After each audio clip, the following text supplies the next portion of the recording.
What's up, everybody? Welcome back to more Paint 1 tutorials. This is going to be a two-part video where we explain the custom shape tool, and we're going to use this in our later paintings to block out a scene.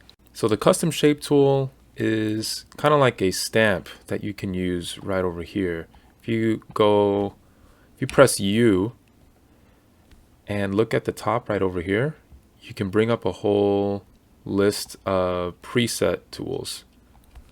And what this does is you can start creating things around the image that's shaped around that tool, right? So you can get trees and whatnot. But for this video tutorial, we're going to explain how to create your own custom shapes. So first, I picked out a mountain, and you want to pick out a mountain that has some contrast. So a snowy mountain works pretty well. We want these like nice little textures.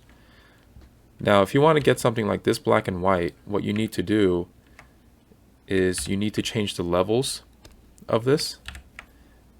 And when you change the levels, you can begin to play around with the black and white contrast. And that's how I create these graphic shapes. So from here, I'm going to go to color range. So that's on select, drop down, color range, and it's going to bring this menu up. Don't worry about anything else. Just hit OK. And what that's going to do is going to select these images and separate the blacks and whites as best as it can. And then from here, click on the Lasso Tool here on the top left. Right click. What we're going to do is make a work path. Doesn't matter what this is, just hit OK. And then from there, we're going to go back to the top left. And now it's made the selection. So we're going to go all the way down, and then we're going to go to Define Custom Shape.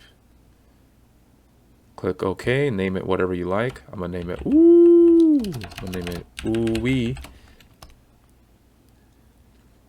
And then from there, let's get rid of that.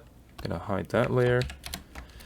So now press U again and go all the way down and look at your new custom shape. Select that. And once you start dragging and dropping, it's going to create this little thing. You can transform it. You can Control T. You can warp it around.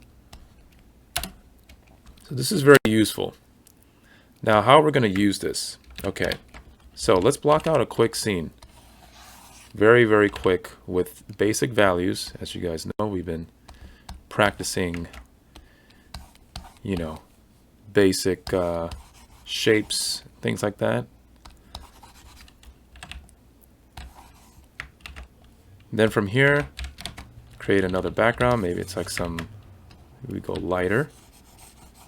Now remember, when I do this, I'm making everything solid. The reason for this is because I'm going to fill in each of these values with the custom shape that I just made. So let's darken that one. Oh, lighten that. Wait a minute. Hold on now. Yeah, darken that. Oh yeah. That's good. That's good. Now, once again, I want to fill this in, right? I'm going to press U. I'm going to go a shade darker. Now I'm going to start going in here. Now you see how it's coming out like that? We don't want that. So instead, we're going to go to our bottom right, click on that layer, and where it says lock, we want to click on the first one right there, and that's going to lock the layer in place. So anything that we draw in there, the brush isn't going to go out of that. So now, once we start going in, you see, we're free to be whatever we want. And then quickly, as you can see, we're creating little ground textures. I'm going to do the same for this one right here.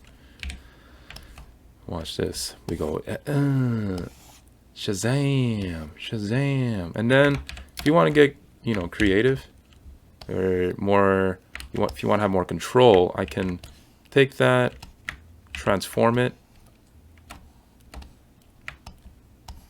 to whatever I like. You can warp it around too.